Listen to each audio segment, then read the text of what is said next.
Big breaking news అయితే అంటుంది. బాపులపాడు మండలం వీరవల్లి గ్రామం కొమ్మూరు రోడ్లోని పిఎంజి కర్మాగారంలో దారుణం. సోను 19 సంవత్సరాలు అనే వ్యక్తి దుర్మరణం. వివరాలు చెప్పడానికి మీడియాను అనుమతించని ఫ్యాక్టరీ యాజమాన్యం.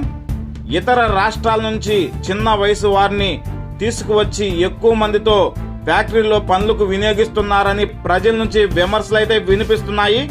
ఫ్యాక్టరీ యాజమాన్యం నిర్లక్ష్యం వల్ల 2 మిషన్ల మధ్య పడిన యువకుడు పడిన తర్వాత కూడా వైద్యానికి ఒక ద్విచక్ర వాహనం పైన ఆసుపత్రికి తరలించినట్లు సమాచారం అందుతుంది. సరైన వైద్యానికి కూడా సమయానుకూలంగా యాజమాన్యం తీసుకువెళ్లేదని కూడా అక్కడ చూసిన వారు మీడియాకి తెలియజేస్తున్నారు.